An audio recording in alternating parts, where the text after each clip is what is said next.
Basi Saint Valentin abaye mu Burundi. Saint Valentin aba mu Burundi. Saint Valentin aba mu Kamenge mu vyumve. Hajya aga quartier neza na neza ni. Aga basa ni Mirango. Mirango. Oh, Saint Valentin aba Mirango. Big up sana my nigga. Ngo witwa GFTB. GFTB. Yes. Aro muri Mirango twabamenye. Okay. None hajya Saint Valentin yari umuhungu yari umukobwa. Abari umukobwa n'umuhungu umunsi wabo. Oh my god. Sawa. Nese Valentin nayo uzi mutama. Kari wewe wambaye rouge no munsi ndabona ni sawa. Yego ndayizi. Urayizi Saint Valentin? None hajya Saint Valentin mutama.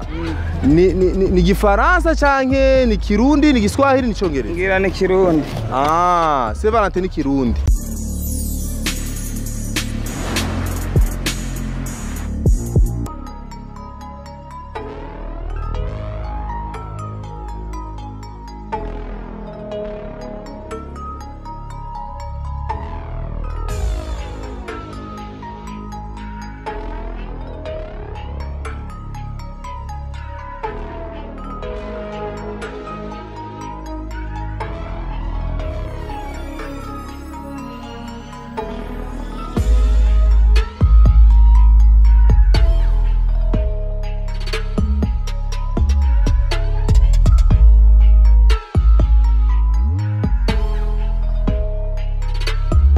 Okay, bakunzi ba Bujahi TV.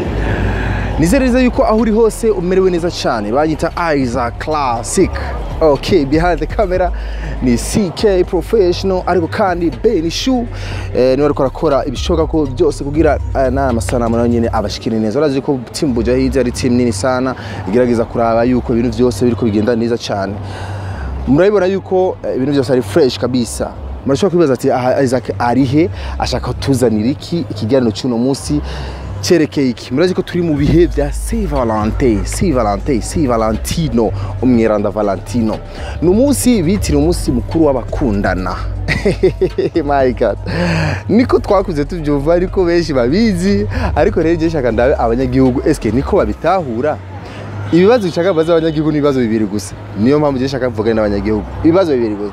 Ikibazo kimwe Saint Valentin niki?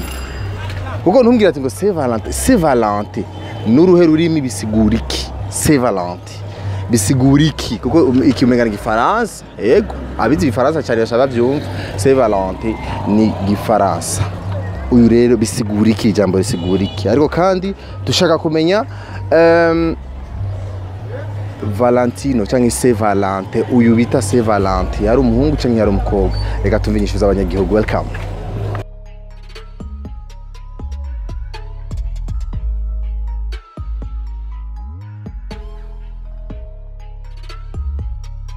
Mama, amakuru yawe?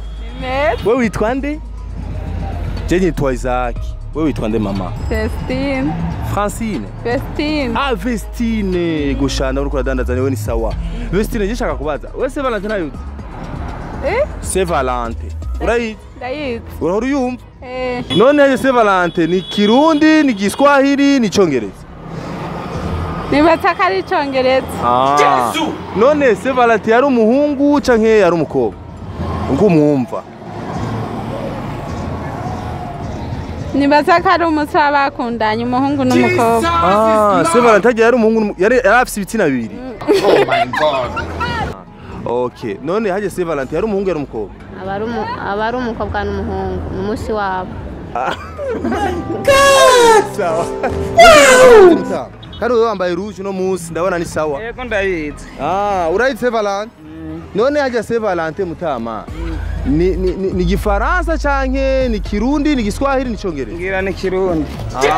Saint Valentin ni Kirundi. Haje ngo witwa nde mama? Alice. Alice, wewe Saint Valentin urayizi? Ndayizi. None Saint Valentin haje ni Gifaransa ni Congereza ni Giswahili? Sinzi. Oh my god. Basi Saint Valentin abaye mu Burundi. Saint Valentin aba mu Burundi. Haja Saint Valentin ni Giswahili cyangwa ni Kirundi? Saint Valentin. Je nibaza si Giswahili kandi si Kirundi. Ni Congereza? Wa wapi Congereza? Ni nururi mu Rwaheri. Nibaza ko cyo bari nk'igi France. Nk'igi French.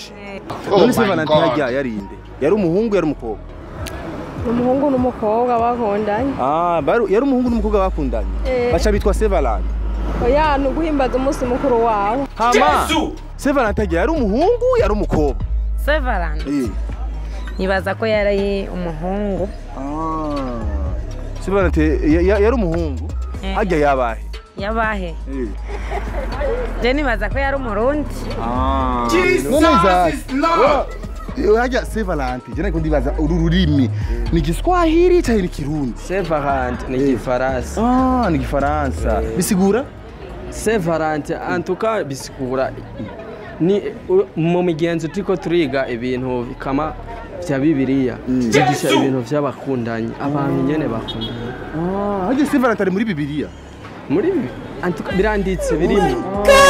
None Saint Valentin yari umuhungu. Yari umuhungu. Yabahe. Neza na neza mu Burundi yabahe. Ngaha mu Burundi Saint Valentin yaba mu Kamenge yaba mu Buyenzi yabahe. Sinzi kabisa no wambeshe. Ariko wibaza ko yabahe neza na neza ugiragije kuraba uravye n'abantu bakunda Saint Valentin cyane. Musibenga no mukinini. Musibenga no mukinini. Musibenga no mukinini. Oh my God.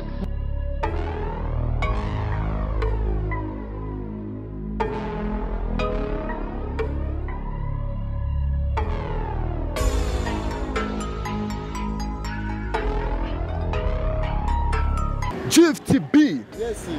GFTB urazi? Urazi Saint Valentin? Ndabizi kabisa. Nakuze binahari nanabaye kwisi bihari nyende. Kandi tuzonabikurikiza mpaka mpaka ndabona wambaye na Saint Valentin. Ariyo ngaha uzifite ipantaro yirabura sanda guhigwanje. Birasanzwe ko umuntu atashoboye kuba yamari sure sometime every time. Okay, every time. Cyo ndu bari sawa. None Saint Valentin hajya ni Cyongereza ni Gishinwa ni Giswahili ni Kirundi? Saint Valentin ko no vyibaza kubwanje sinzi tubaje ururimi no kwibaza ko nkeka cyo bari France Gifaransa. Ari France. Yes. Okay, sawa ni France. None Saint Valentin yari umuhungu yari umukobwa? Uyo Saint Valentin ndibaza Valentin yoba ari ijambo rya masculine atari feminine, nibaze ko yoba yari umuhungu kabisa.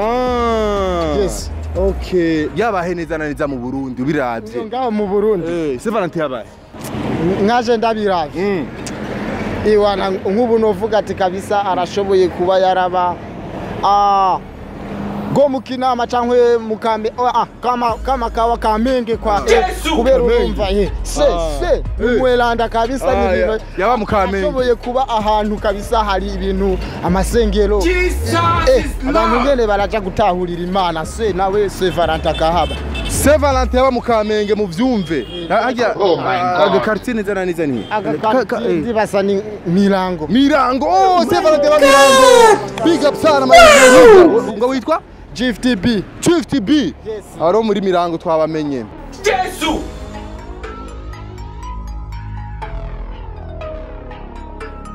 None hajya ugerageje kuvyumva mutama Saint Valentin yari umuhungu yari umukobwa?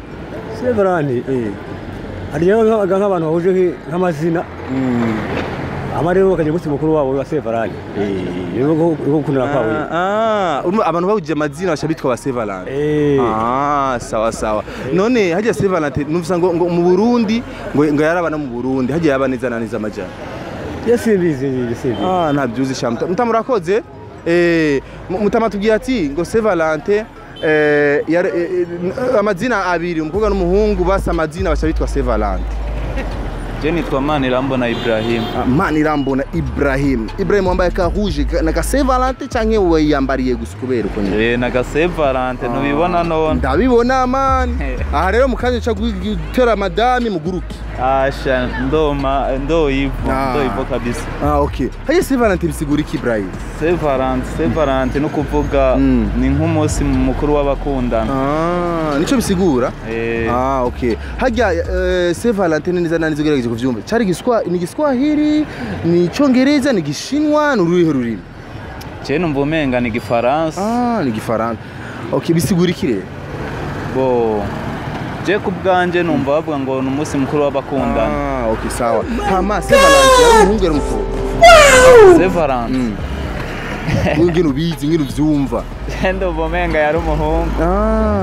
Je numva ngo mu Burundi ari ahantu yashikiye. Wibaza ko Saint Valentin yabahe neza na neza mu Burundi? Saint Valentin. Ntawe nomenya. Ntawe umenya. Ariko uravye abantu bakunda cyane Saint Valentin kuzinina haza cyane neza na neza n'abantu bahe.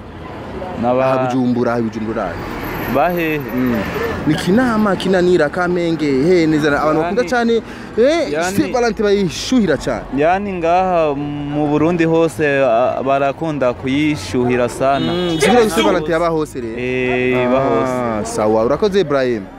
Komera mutama. Saint Valentin mu Burundi yaba hose. Oh my god. Bakunzi ba Buja Hit TV baza mwavyumvise abantu rero nuko nyene bimeze abantu batubwiye uko batahura Saint Valentin amati Saint Valentin mu Burundi aba mu Kamenge abandi ati Saint Valentin yaba hehe so gira subscribe like na share group bananye ronka ama stories zatwengeje behind the camera CK Lock Nene bye.